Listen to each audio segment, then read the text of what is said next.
September 15th, 1940. Over the skies of London, a desperate, pivotal battle for civilization rages. Nazi Germany's iron fist attempts to crush a defiant island nation, bombing its very heart. Against overwhelming odds, a resolute few rise. This is the Battle of Britain's defining moment. But how did it come to this? By mid-1940, continental Europe lay prostrate before a new master. Adolf Hitler's war machine, seemingly unstoppable, had swept across nations with brutal efficiency. His grand ambition knew no bounds. He envisioned a 1,000-year Reich, dominating the world. Only one unconquered isle remained: Great Britain. Isolated, defiant, and critically vulnerable. Across the narrow channel, Hitler's forces massed. Operation Sea Lion, the invasion of Britain, loomed. It was an audacious plan, requiring absolute air and naval supremacy to transport hundreds of thousands. The global risk was immense. If Britain fell, the free world's last bastion would vanish forever. Britain's defense would be desperate, outnumbered. Their fate rested on a razor's edge. The ultimate test of will and aerial supremacy was about to begin. The skies would decide everything. This was not just a battle for air superiority. It was a fight for the very soul of a nation. Welcome to the Battle of Britain, when 5 M44 heroes faced 2,600 foes. Britain's impossible victory. In the summer of 1940, the storm of Nazi Germany's blitzkrieg swept across Western Europe, crushing nations. France, once thought impregnable, collapsed in mere weeks, leaving an entire continent under Nazi dominion. From Dunkirk's beaches, over 300,000 Allied soldiers escaped, a miracle amidst crushing defeat. But this triumph of spirit left Britain truly alone, isolated against a seemingly unstoppable enemy. Across the narrow channel, a new, terrifying chapter of the war was about to unfold. Britain now stood as the last bastion of freedom in Western Europe, a defiant island nation.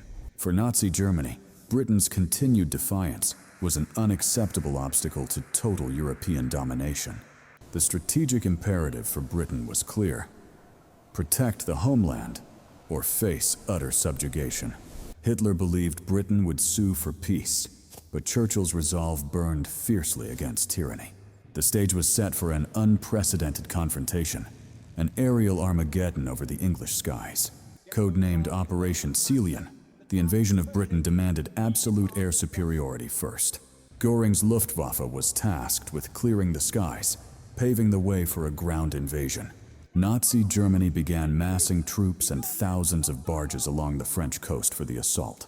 Hitler's directives were clear: cripple the Royal Air Force, then launch the cross-channel invasion. The threat loomed large, a dagger pointed directly at Britain's vulnerable heartland. Britain's defense was a desperate scramble, mobilizing every available resource to meet the impending threat. The Royal Air Force, though outnumbered, stood ready to defend its homeland against invasion. Leading fighter command was Air Chief Marshal Sir Hugh Dowding, a visionary strategist. Dowding understood the colossal challenge: preserve his limited fighter force against overwhelming odds. Every plane, every pilot, every moment counted in this existential battle for national survival.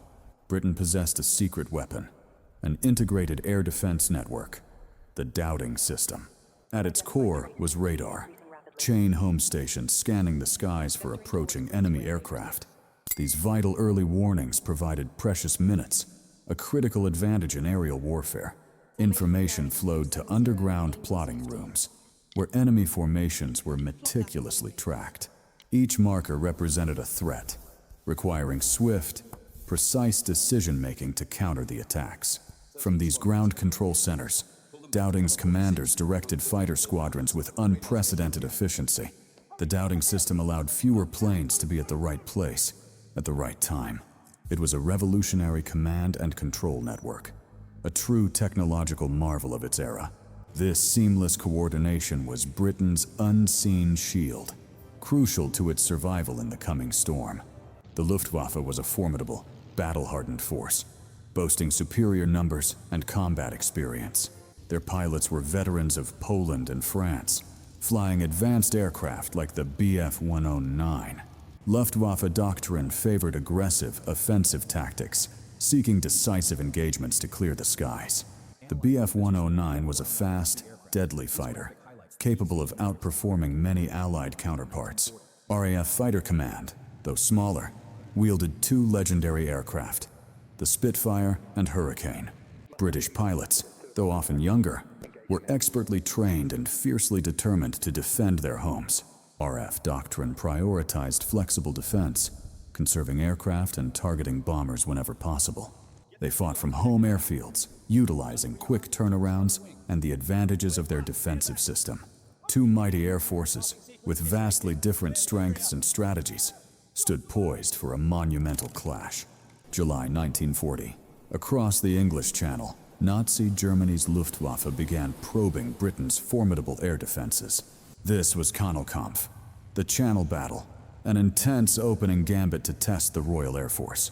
RAF Fighter Command, outnumbered but resolute, rose to meet the aerial invaders with fierce determination. Junkers Ju-87, Stukas, terrifying harbingers of destruction, targeted vital shipping convoys below. Screaming down from the sky, these dive bombers unleashed havoc upon merchant ships navigating the channel. Above, desperate dogfights erupted. British pilots battled valiantly to protect their lifeline from Nazi aggression. Both sides suffered losses in these initial skirmishes, a grim preview of the battle's escalating fury. Crucially, Nazi Germany also began early attacks on Britain's vital coastal radar stations, the eyes of the RAF. As Kannelkampf raged, preparations began for a far grander assault. Operation Eagle Attack. Luftwaffe commanders, confident in their air superiority, planned to utterly destroy the Royal Air Force. August 13, 1940. Adler Tag, or Eagle Day, dawned. The main assault on Britain's air defenses commenced. The initial waves of Luftwaffe bombers relentlessly targeted radar stations, aiming to blind the defenders. Despite the attacks, the RAF's intricate detection and command system largely held, scrambling fighters. British pilots scrambled heroically, soaring skyward to intercept the incoming waves of enemy aircraft. The skies over southern England became a deadly arena of desperate dogfights, a swirling ballet of destruction. Luftwaffe bombers, protected by escort fighters, also struck at vital RAF airfields, attempting to cripple them.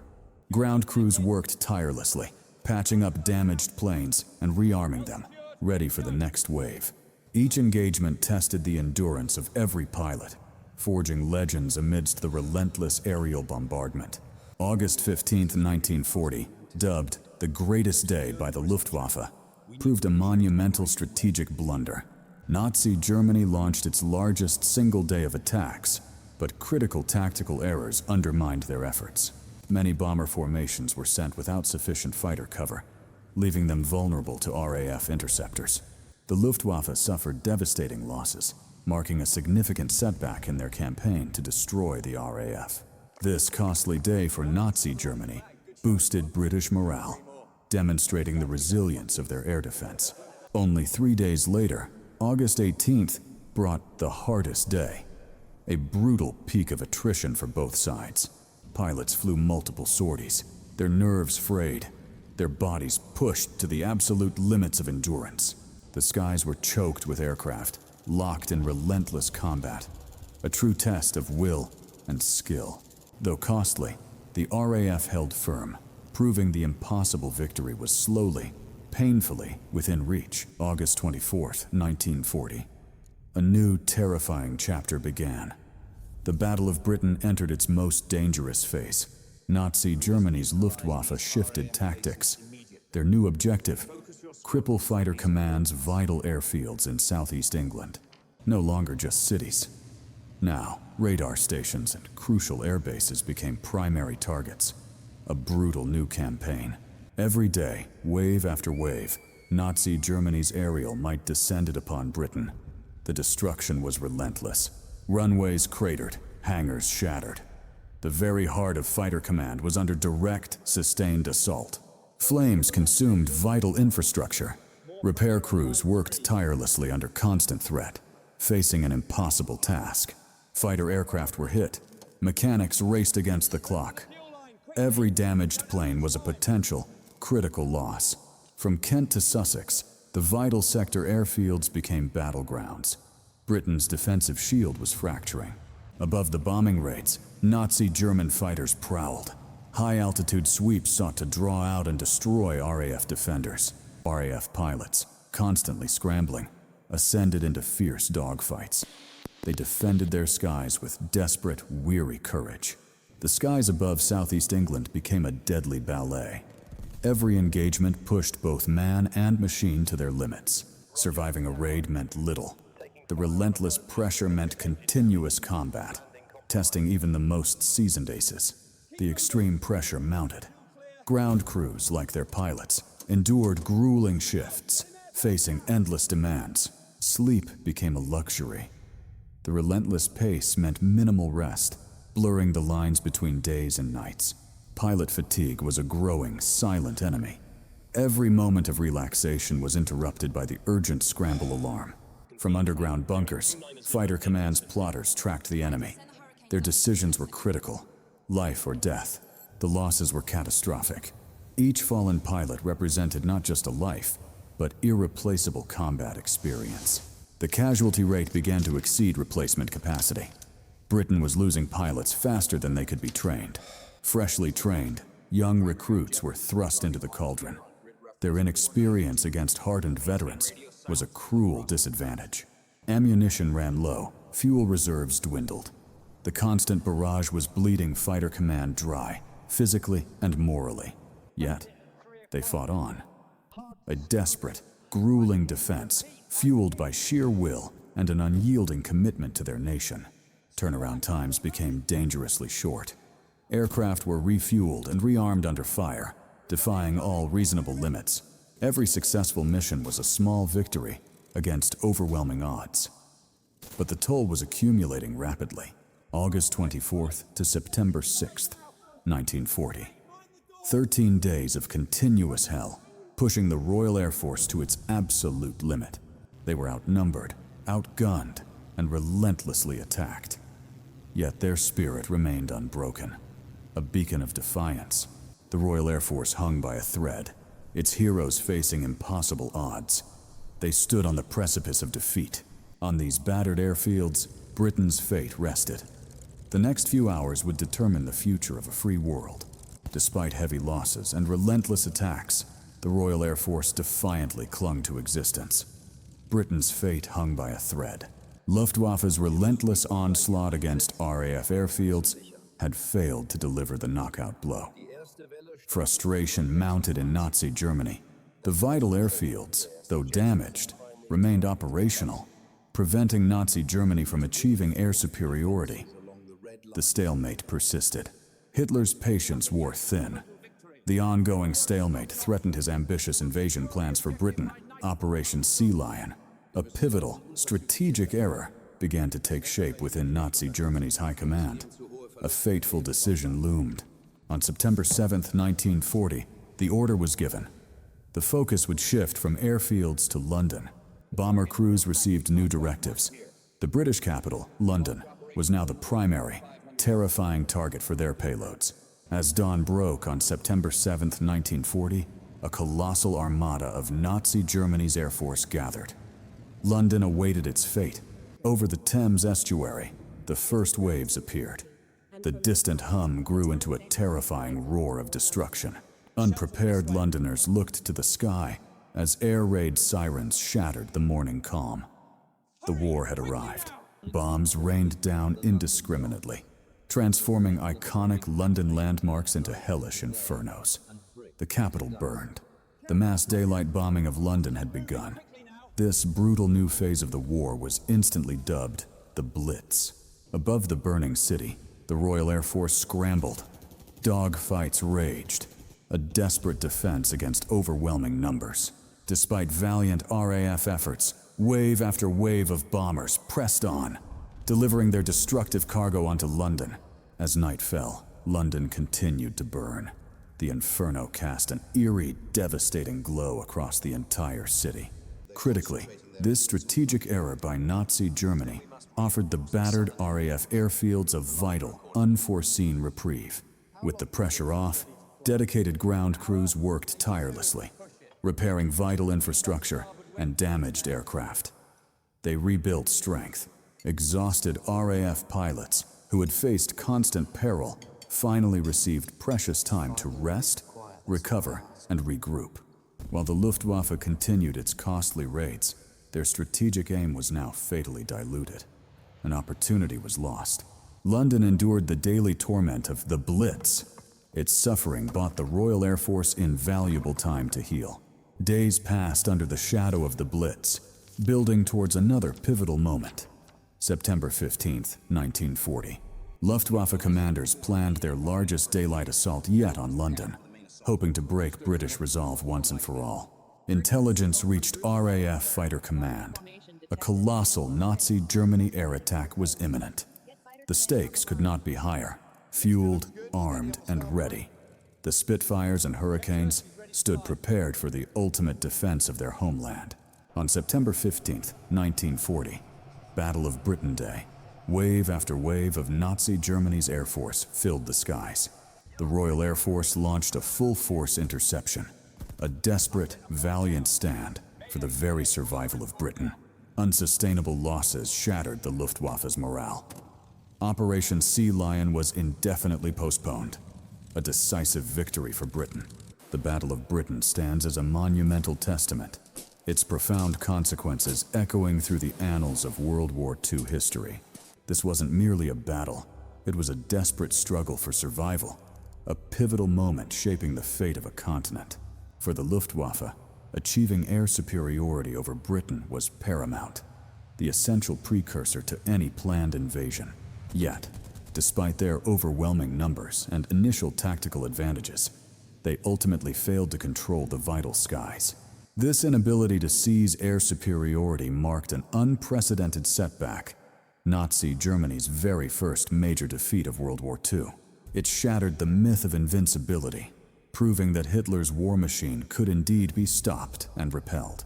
Central to this improbable victory was the sophisticated doubting system, a revolutionary defense network ahead of its time. Its early warning radar, a technological marvel, provided crucial minutes, transforming static defense into dynamic response. Coupled with advanced ground control, it directed fighter squadrons with unprecedented precision, maximizing their limited resources. This intricate system allowed the few to engage the enemy effectively, optimizing every precious sortie and fuel tank. The doubting system flawlessly coordinated Britain's air defense, turning potential chaos into a strategic, unified counterattack. Beyond technology, the courage and skill of the few, the RAF pilots, forged the unbreakable shield. Day after day, outnumbered, they rose to meet the relentless onslaught, their bravery a beacon in the darkest hours. Their unmatched flying skill and sheer determination in the face of overwhelming odds earned them eternal legendary status. These were young men, ordinary individuals, who performed extraordinary feats, embodying Britain's defiant spirit against tyranny. Their sacrifice was immense, a heavy price paid for freedom, ensuring future generations would remember their stand. Without air superiority, Nazi Germany's ambitious Operation Sea Lion, the invasion of Britain, was utterly impossible. The Luftwaffe's failure to clear the skies meant a cross-channel invasion would have been a suicidal venture. Britain's survival in the air directly halted the imminent land invasion, protecting the island from occupation's horrors. The Battle of Britain unequivocally saved the United Kingdom from invasion, preserving its sovereignty and its unique destiny. This victory wasn't just a military success, it was a profound spiritual triumph for a nation standing alone. This decisive aerial confrontation fundamentally altered the entire course of World War II, shifting global strategic calculations. Forced to abandon his grand invasion plans for Britain, Hitler's focus irrevocably shifted towards the east. This strategic pivot ultimately led to the ill-fated invasion of the Soviet Union, a catastrophic gamble for Nazi Germany. With daytime air superiority unattainable, the Luftwaffe resorted to a desperate, indiscriminate campaign of night bombing. The Blitz terrorized British cities for months, but it failed to break the nation's spirit or war production. This shift to night raids demonstrated the Luftwaffe's failure to achieve its primary objective, conquering the skies. The Battle of Britain became an enduring symbol of resistance, significantly boosting Allied morale and global resolve. Its long-term impact on Allied strategy was profound, ensuring a crucial base for future liberation efforts in Europe.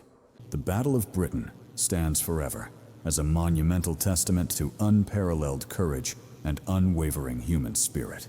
But courage alone wasn't enough. Brilliant innovation, like radar, provided the crucial edge against overwhelming air power. This was not just a battle in the skies. It was a nation's collective will, resilient under relentless bombing. Against overwhelming numerical superiority, a determined few stood as the last line of defense for civilization. Their impossible victory, forged in fire, secured Britain's freedom and altered the course of World War II. This epic resistance war prevented invasion, turning the tide against Nazi Germany's seemingly unstoppable advance. The Battle of Britain remains an eternal symbol of defiance, a pivotal moment etched into the annals of human history. Viridian Ages strives to bring these cinematic, in-depth historical narratives to life, ensuring their enduring resonance. Support our mission. Like, share, comment, and subscribe to Viridian Ages for more epic military history.